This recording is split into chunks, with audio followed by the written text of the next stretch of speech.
ये बात बड़ी निंदनीय है। लखनऊ महापौर उन्होंने मिलने से मना कर दिया कि हम नहीं मिल पाएंगे। क्या आश्वासन क्या दिए? अपर नगर आयुक्त से जब अपर बातचीत नगर हुई तो आयुक्त क्या ने आश्वासन दिए? आश्वासन ये दिया है कि इस पे जो संवैधानिक कार्रवाई है और जो हमारे महानगर की तरफ से नगर निगम की कार्यशैली है, उन अधिकारियों पे जल्दी से जल्दी कार्रवाई की जाएगी, ये आश्वासन दिया है। आप लोग युवा हैं, वर्तमान सरकार की जिस तरीके से रवैया आप लोग के साथ रह रही है, क्या लग रहा है 2027 में तख्ता पलट होगी?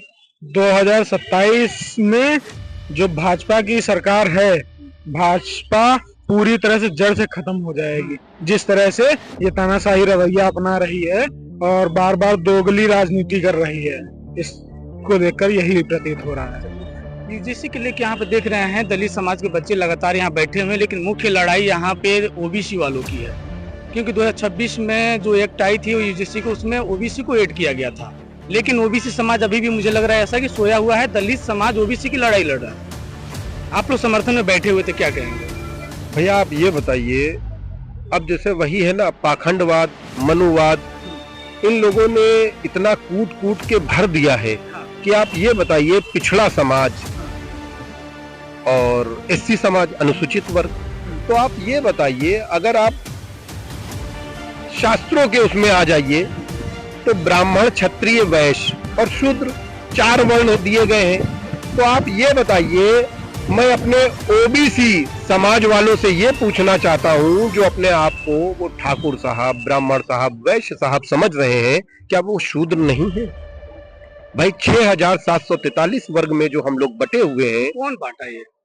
इतने पहले से जातियां बांटी हो गई है, दलित की, ओबीसी की, कौन ये बांटा? मनुवाद को मानने वाले लोगों ने बांटा है। अभी भी बांट ही रहे हैं, अभी बांट रहे हैं, बांटने के साथ साथ डांट भी रहे हैं। अभी भी ओबीसी, एससी, एसटी, दलित के लोग अभी समझ नहीं पा रहे हैं चीज को। समझना इसलिए नहीं चाहते हैं क्योंकि हम लोग शिक्षित नहीं है।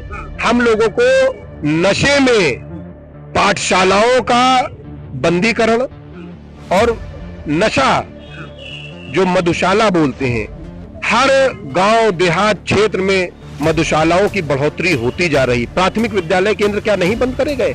52,000 के ऊपर विद्यालय बंद कर दिए गए। स्कूल विद्यालय बंद किया जा रहा है, मदिरा की दुकान प्रतिदिन बढ़ाई जा रही है। ये प्रदेश देश कहाँ जा रहा है? आप देख नहीं रहे हैं? माननीय प्रधानमंत्री जी का कहना है इकोनॉमी का विश्व शक्ति बनने वाला है, तो मैं प्रधानमंत्री जी से पूछने जा रहा हूं कि कौन सी शक्ति बनने जा रहा है। अब बताइए क्या ऐसा प्रधानमंत्री होना चाहिए? आज अपना टीआरपी उठा करके देख लीजिए, और जो विश्व बैंक से लिया हुआ कर्जा है वो कई लाख हजार करोड़ हो चुका है। उसके बारे में क्या कोई पूछने वाला है? नहीं पूछने वाला। अगर पूछने वाला है वो एक ही नेता है जो भाई हमारा नगीना सांसद भाई चंद्रशेखर आजाद है, जो मेंबर ऑफ पार्लियामेंट में अकेले चिघाड़ रहा है और पूरे सांसदों पे और पूरी हर जगह की सरकार पे अकेला एक सांसद भारी है। तो उसी तरह मैं लखनऊ का जिला अध्यक्ष होने के नाते इस खास करके भारतीय जनता पार्टी पाखंडवादी सरकार से ये आगाह कराना चाहता हूं कि अगर अभी भी नहीं चेते तो ये मतलब लोगों की जमानतें जब्त हो जाएंगी, जितने भी लोग भारतीय जनता पार्टी से चुनाव लड़ेंगे। और मैं अपनी पार्टी के माध्यम से, आपके चैनल के माध्यम से ये कहना चाहता हूं, ईवीएम हटाओ और देश को बचाओ। हम लोग ये चाहते हैं जितने भी यहाँ पे मूल निवासी वर्ग के लोग मानते हैं कि ईवीएम गलत है?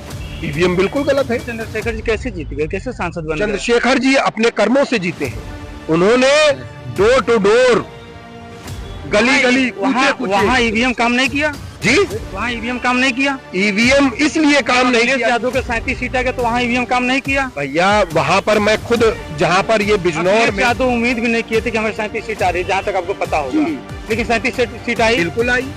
तो उस समय ईवीएम काम नहीं किया।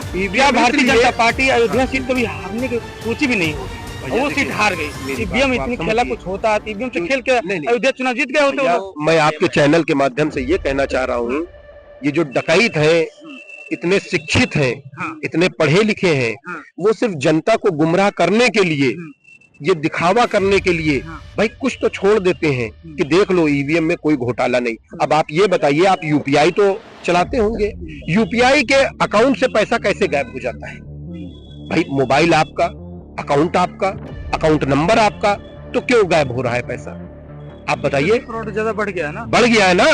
तो उसी तरह ये जिस देश ने इस ईवीएम का आविष्कार किया, जब उसने इसको प्रतिपादित कर दिया है, तो यही एक बुद्धिजीवी वर्ग है, खास करके भारतीय जनता पार्टी। और भारतीय जनता पार्टी में सिर्फ दो लोगों की तूती बोल रही है,